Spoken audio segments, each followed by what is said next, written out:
Kita masuk bab 10 iaitu matematik pengguna pengurusan kewangan. Jadi kat sini kamu belajar macam nak urus wang kamu. Kamu dah makin lama makin besar dah.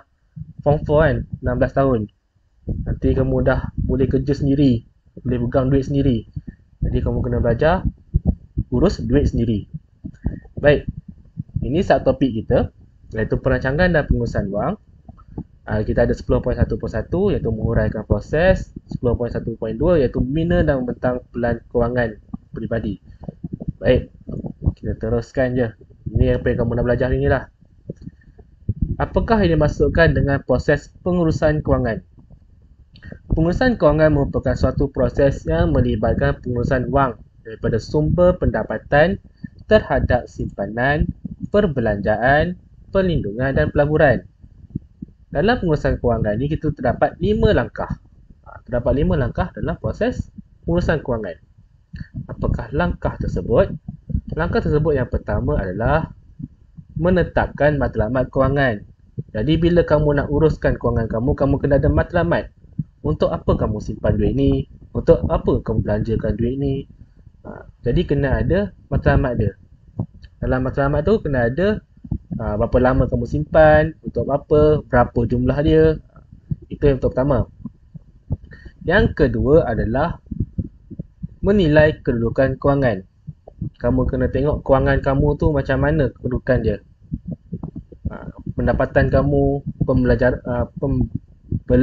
kamu, perbelanjaan kamu. Kemudian yang ketiga adalah kamu perlu mewujudkan pelan kewangan.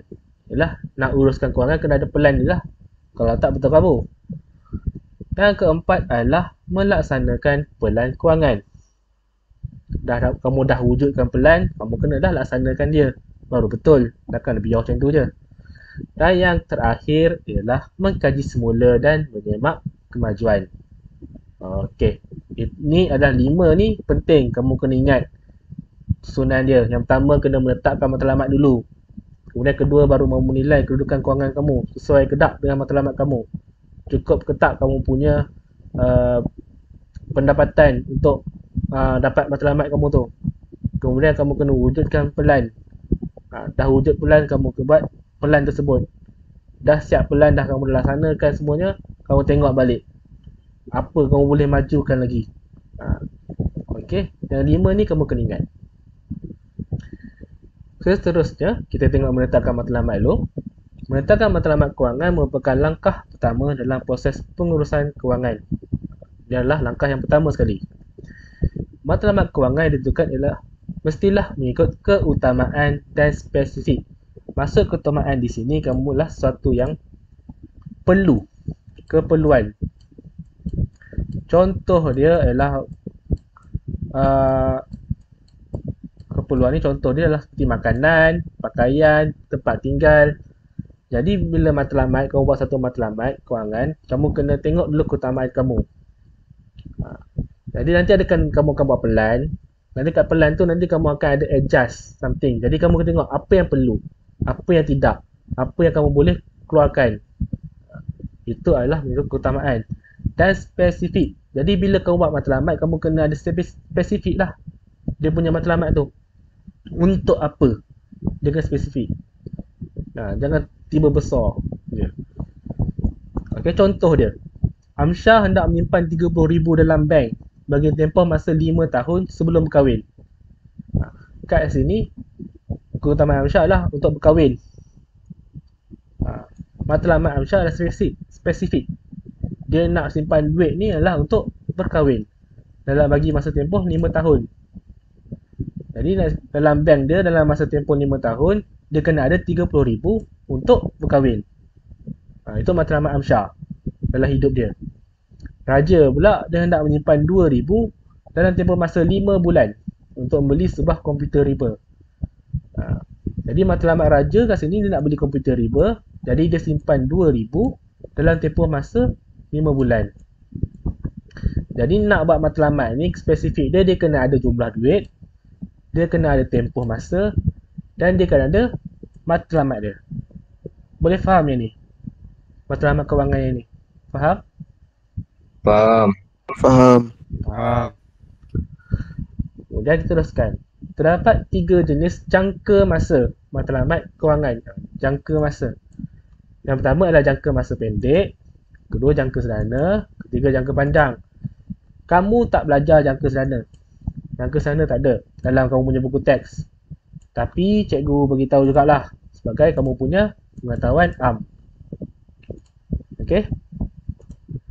Kita pergi ke jangka pendek. Jangka pendek matlamat yang hendak dicapai adalah kurang daripada setahun. Kalau macam 5 bulan macam Raja tadi, dia nak beli komputer riba, nak beli laptop dalam masa 5 bulan. Itu adalah matlamat kewangan jangka pendek. Dia adalah di bawah 1 tahun. Kemudian tidak melibatkan jumlah amount yang besar. Duit dia tak melibatkan yang besar. Tak sampai berpuluh-puluh ribu. Berapa ribu je. Contoh dia pembelian komputer riba, kursi sofa, telefon bimbit dan sebagainya. Kiranya benda-benda yang kamu rasa macam kecil-kecil yang tak perlukan fikir banyak-banyak, itu kita panggil matlamat kewangan jangka pendek. Kemudian kita pergi kewangan jangka panjang. Jangka panjang ini matlamat yang hendak dicapai mengambil masa lebih daripada 5 tahun. Macam Amsyar tadi, dia nak kahwin, dia ambil masa 5 tahun dia kumpul duit. Jadi itu kita panggil matlamat kewangan jangka panjang. Dan dia juga melibatkan jumlah amount yang besar. Amsyar nak kahwin 30,000. Itu jumlah yang besar tu, tak kecil. Contohnya tadi Amsyar nak kahwin, lepas tu seorang individu perlu mempunyai simpanan untuk digunakan pada masa persaraan, pendidikan anak-anak dan sebagainya. Itu jangka masa panjang. Kiranya something yang ambil masa lama, kamu kena fikir banyak, lepas tu jumlah pun ambil masa jumlah yang banyak duit dia. Itu kita panggil kewangan jangka panjang. Kewangan jangka sederhana, ini tak masuk dalam kamu punya syllabus tapi pengetahuan am. Matlamat yang hendak capai ialah lebih setahun sehingga 5 tahun. Jadi kalau lebih setahun tapi kurang daripada 5 tahun, itu kita panggil jangka sederhana lah. Melibatkan jumlah amount yang sedikit besar, kiranya dalam tang-tang lah, sedang-sedang kita panggil. Dia tak terlalu sikit, dia tak adalah terlalu banyak. Contohnya pelancongan ke luar negara, beli komputer riba berspesifikasi tinggi, kira laptop gaming lah. Kau beli laptop gaming ataupun kau pergi melancong kat luar negara, itu contoh-contoh untuk kewangan jangka sederhana. Faham untuk jangka masa ni? Apa itu jangka sederhana, jangka pendek, jangka panjang. Okey, ada yang faham dah? Alhamdulillah. Dalam matlamat kewangan kita ada satu konsep, iaitu kita panggil SMART, S-M-A-R-T, konsep pandai, konsep SMART, yang membantu seorang individu untuk mengawal perbelanjaan supaya dapat mencapai matlamat kewangan yang dikehendaki. Jadi bila ada nak buat matlamat kewangan ni, dia ada satu konsep lah. Satu konsep ni kita panggil SMART. Apa tu SMART? S mewakili sebagai spesifik, khusus, iaitu bila kamu nak buat matlamat, kamu ada tujuan yang khusus. Untuk apa? Itu kita panggil S, spesifik.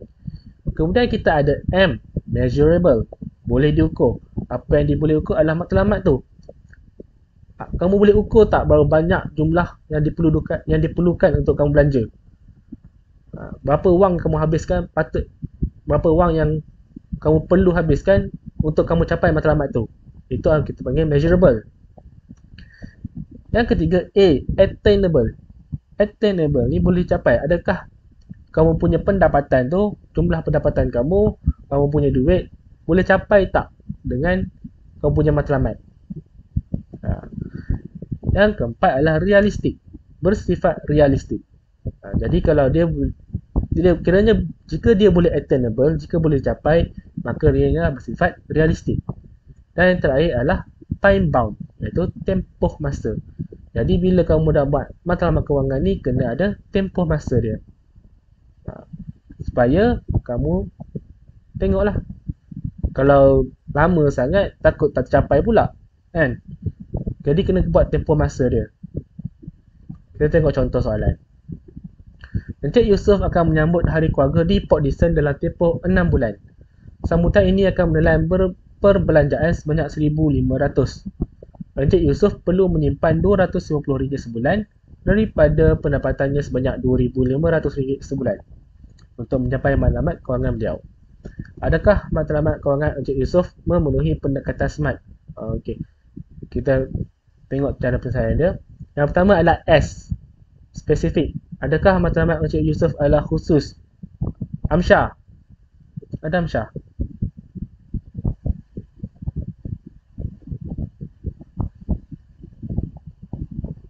Lan? Oh, Lan. Cikgu. Ya. Adakah matlamat Encik Yusof adalah khusus? Kamu rasa khusus tak? Sekejap. Spesifik tak? Saya tengok daripada sini Hmm. dia khusus. Kenapa khusus? Apa yang khusus Sebab matlamat dia? ni kan, dia nak menyambut hari keluarga kan. Khusus lah. Betul tu. Dia nak menyambut hari keluarga di Port Dickson. Jadi dia ada satu matlamat khusus. Matlamat dia adalah untuk menyambut hari keluarga. Jadi ya. Jawapan dia ya. Matlamat Encik Yusof adalah untuk menyambut hari keluarga di Port Dickson. Bukan setakat dia nak bercuti, tapi dia juga dah meletakkan lokasi yang spesifik. Okey, kedua M, measurable. Iqbal, adakah matlamat Encik Yusof boleh diukur? Boleh. Kenapa boleh? Sebab dia kata dalam tempoh 6 bulan.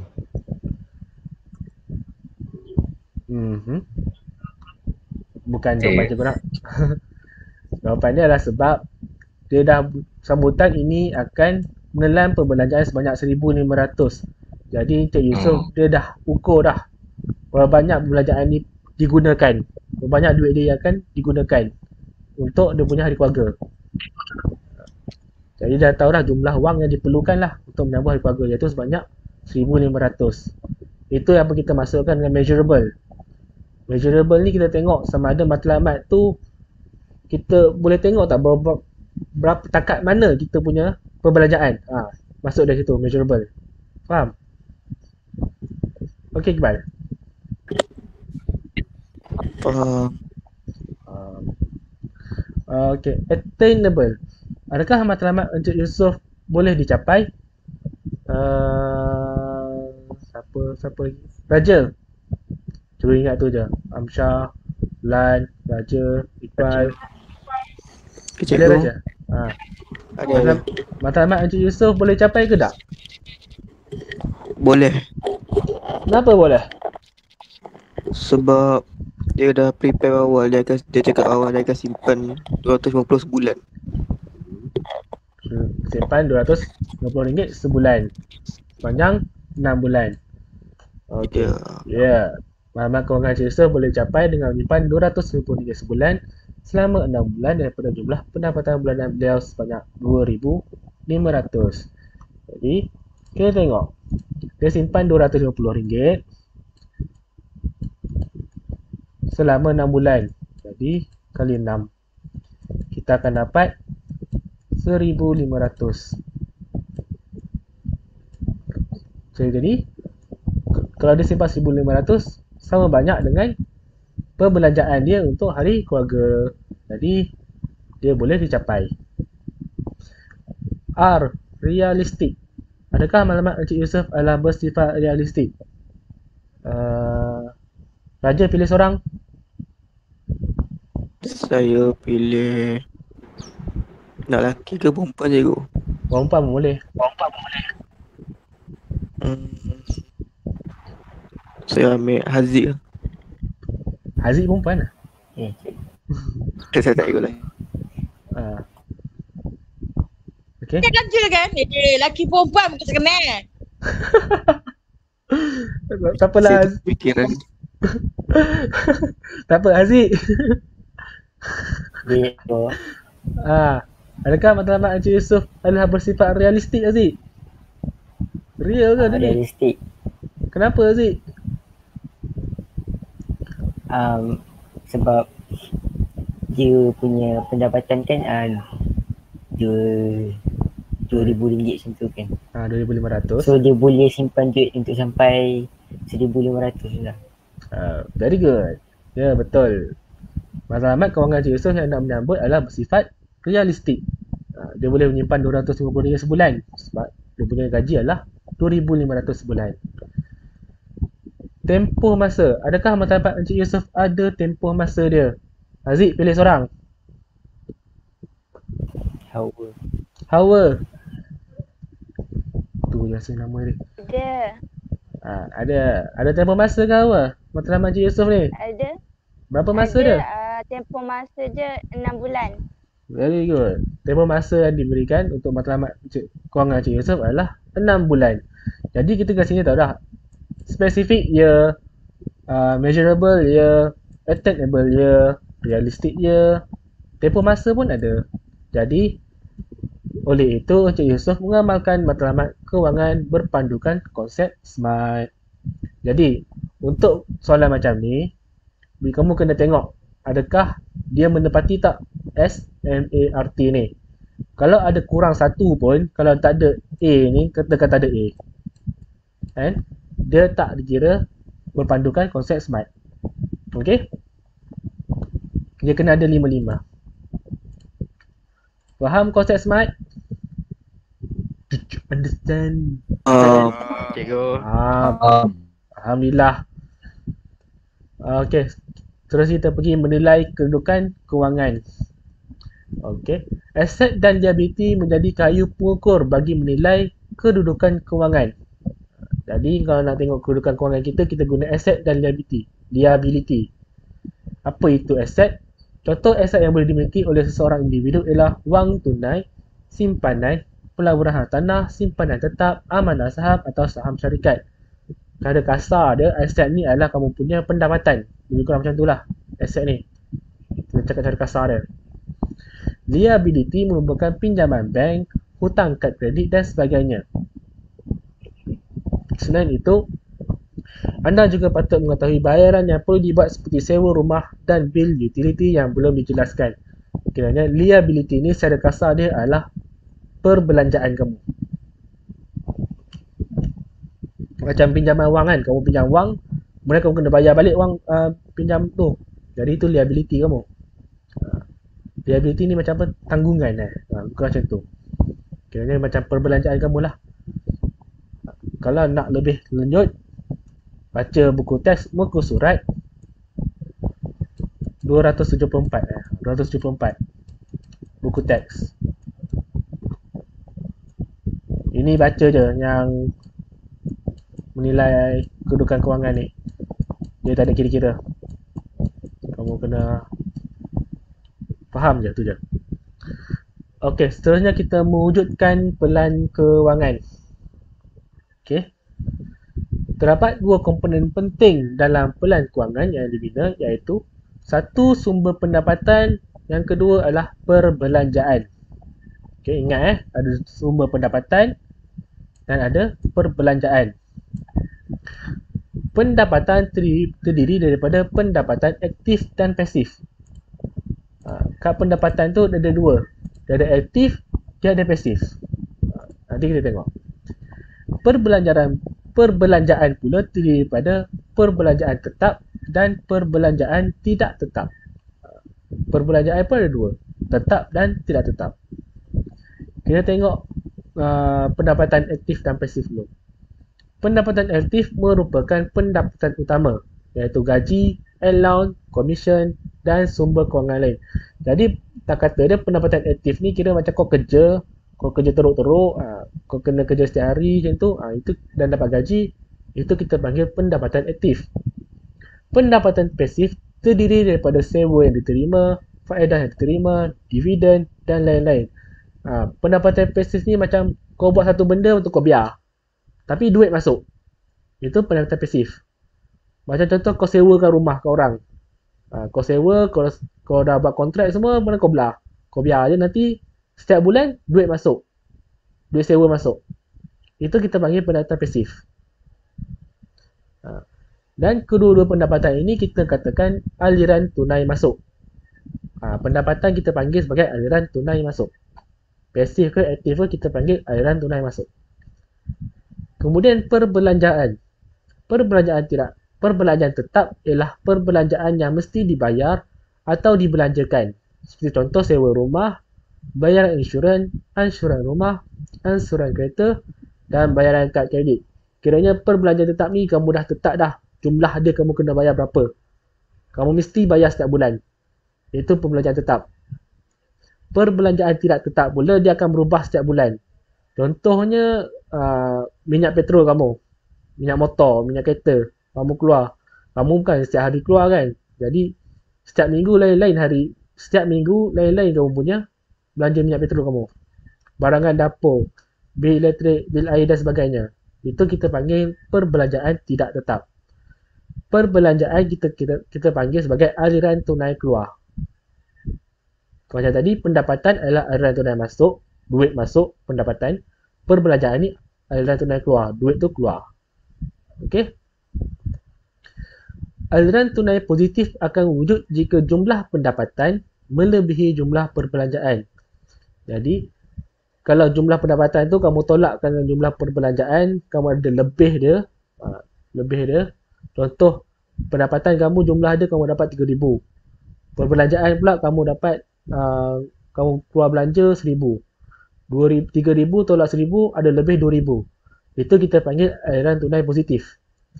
Aliran tunai negatif pula jika jumlah pendapatan kurang daripada jumlah perbelanjaan. Contoh dia kat sini, kamu punya tadi pendapatan 3,000. Lepas tu kamu belanja pula 3,500. Dia ada kamu kurang 500, negatif 500. Itu kita panggil aliran tunai negatif. Boleh faham di situ? Respon. Faham. Ada yang tak faham? Ada yang tak faham? Ada yang blur-blur? Blur-blur. Tak apa, kita tengok contoh. Contoh soalan. Encik Derek menerima pendapatan aktif sebanyak 3,000 dan pendapatan pasif sebanyak 1,000 dalam sebulan. Encik Derek juga mempunyai perbelanjaan tetap sebanyak 1,350 dan perbelanjaan tidak tetap sebanyak RM650 sebulan. A. Hitung aliran tunai bulanan Encik Derek, kemudian jelaskan jawapan. B. Jelaskan aliran tunai Encik Derek jika pendapatan pasif Encik Derek tidak wujud dan jumlah perbelanjaan juga meningkat sebanyak 60%. Baik.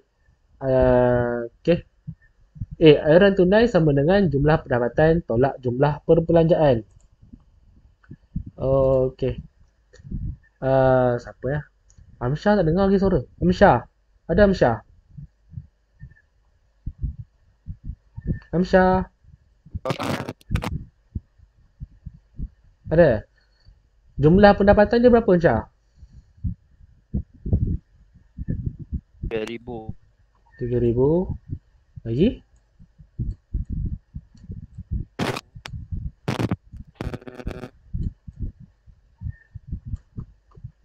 Pendapatan pasif. Kita ada 1,000. Jadi 3,000 tambah 1,000. Kemudian tolakkan dengan jumlah perbelanjaan. Perbelanjaan kita ada tetap adalah 1,350.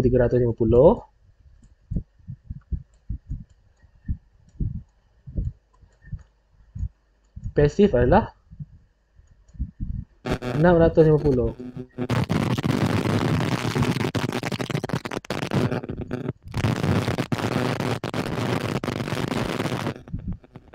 Siapa yang buka mic tu boleh tutup pun. Okey. Okey, jumlah pendapatan kita ada 4,000. 3,000 tambah 1,000. Kemudian kita tolakkan dengan jumlah perbelanjaan kita ada 2,000. 2,000. Very good. Dan aliran tunai kita adalah Bu 2,000. Jadi ini aliran tunai positif ke negatif? Seorang jawab. Iqbal. Positif ke negatif ni?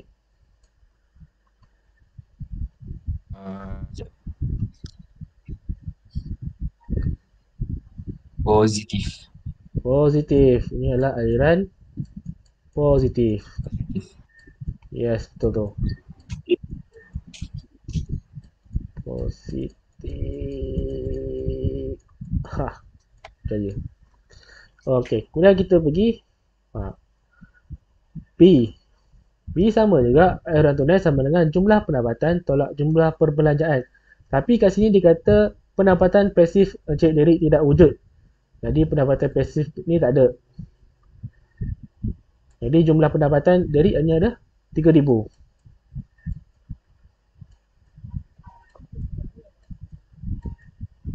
Kemudian tolak jumlah perbelanjaan juga meningkat sebanyak 60%. Jumlah perbelanjaan tadi kita dapat 2,000.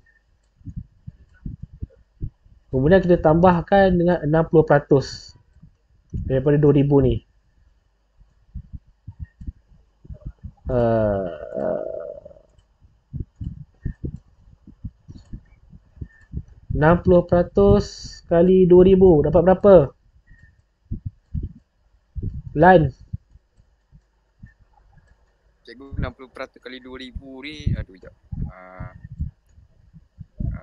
Oh, dia tak ada 1,000 tak. 190. Kosong. Potong je. Jap. Cikgu padam dulu. 1,200.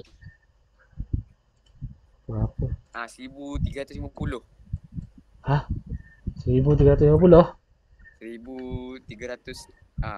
Kot dah. Ya. Bukan. 60 kali 20. Kan? Cikgu. 60 kali 20. Cikgu dah tolong potong ni dah. 120. 120 pula. 1,200. 1,200. 1,200 Lan. 1,200. Jadi 2,000 tambah 1,200, kita akan dapat jumlah perbelanjaan kita adalah 3,200.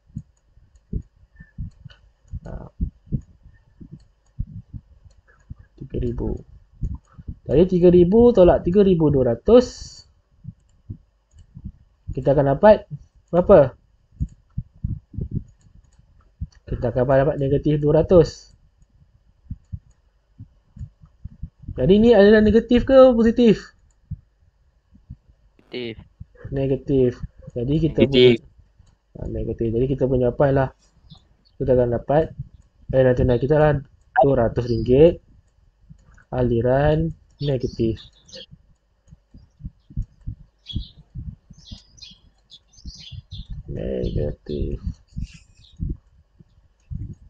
Dan kenapa cikgu tulis dah kurang buat dia dah. Ni aliran tunai sama dengan 200, aliran tunai adalah negatif. Faham yang tentang aliran tunai ni? Cara nak cari dia, macam mana nak kenal pasti negatif atau positif. Macam mana nak macam mana nak kenalkan negatif dengan positif juga? Bila kamu tolak kan jumlah pendapatan, kamu tolak dengan jumlah perbelanjaan, kalau kamu dapat negatif, kamu punya hasil jawapan kamu, dia adalah aliran negatif. Tapi kalau kamu dapat positif, kalau contoh tadi, macam ni contoh tadi, kamu dapat positif 2,000, dia adalah aliran positif. Macam tu je cara nak bezakan dia. Cikgu nak tanya. Ya. Kan kalau macam setiap soalan, untuk nak kenal pasti pasif dengan aktif, tetap dengan tidak tetap tu dia memang akan bagi ke? Dia memang akan bagi. Dia memang akan bagi sama ada dia macam ni. Macam contoh soalan ni kan. Akan bagi. Encik menerima pendapatan aktif sebanyak 3,000, pendapatan pasif sebanyak 1,000.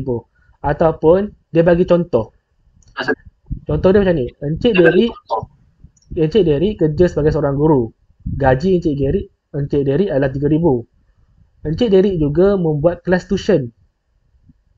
Kelas tuition Encik Derek dapat 1,000. Contoh macam tu. Kiranya kita tahu yang kita aktif kita adalah 3,000, yang kerja Derek sebagai guru tu. Kemudian pasif sebagai guru tuition adalah 1,000. Just macam tu. Kamu kena tengok. Tapi selalunya kalau dia bagi pun kamu just ni aja. Kalau dia bagi dua kan, pendapatan yang ini 3,000, pendapatan yang ini 1,000, kamu tambahkan je. Kamu akan dapat jumlah pendapatan. Yang tu je. Jangan risau. Dia akan bagi. Ada lagi soalan? Okay. Tak ada Okay, sampai situ je.